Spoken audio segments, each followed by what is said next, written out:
শান্তির বাজারকে করিডোর বানিয়ে প্রায় প্রতিনিয়ত অসাধু ব্যবসায়ীরা গরু পাচার চক্র চালিয়ে যাচ্ছে। এ নিয়ে পুলিশের কাছে একাধিক অভিযোগ থাকলেও পাচারকারীদের জালে তুলতে সক্ষম হচ্ছিল না পুলিশ।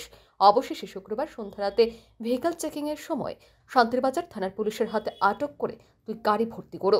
এ বিষয়ে শান্তির বাজার থানার ওসি আশুতোষ শর্মা জানান, প্রতিদিনের ন্যায় শুক্রবার সন্ধ্যা রাতেও যানবাহন চেকিং চলছিল।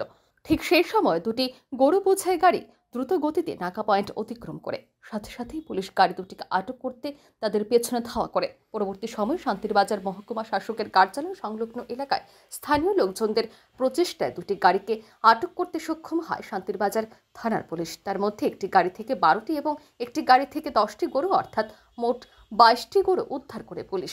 সংশ্লিষ্ট ঘটনায় একটি মামলা গ্রহণ করে পুলিশ পাচারকালে আটককৃতদের শনিবার আদালতে প্রেরণ করা হবে বলে জানিয়েছেন ওসি। অ্যাকচুয়ালি সন্ধ্যার দিকে আমরা যখন চেকিংয়ে আসলাম তখন 2টা গরুর গাড়ি খুব স্পিডে আমাদের নাকা অতিক্রম করছে। আমাদের স্টাফও এটা আটকাতে পারছে না। তখন আমরা এটার পিছু গেছি। ইন দ্য মিন টাইম সামনে এটিএম অফিসের এখানে কিছু এলাকাবাসী মিল্লা গরু গাড়িগুলি আটক করেছে। সঙ্গে সঙ্গে আমরাও পিছনে গিয়ে সেখানে পড়ছি। তারপরে সেই গাড়িগুলি আমরা ডিটেন করে থানাতে আনছি। আনার পরে দেখা গেছে যে 2টা গাড়ির মধ্যে একটা number TR03L1598 Bolero mini truck, ওটার মধ্যে 12টা গরু পাওয়া গেছে।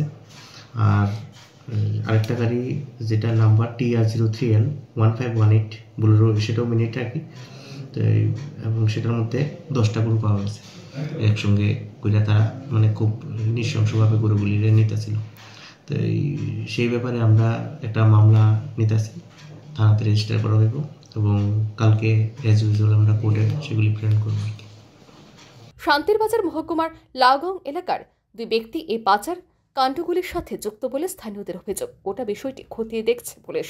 তবে গৌরক্ষায় আগামী দিনেও শান্তির বাজার পুলিশের এই ধরনের অভিযান জারি থাকবে বলে জানিয়েছেন ওসি।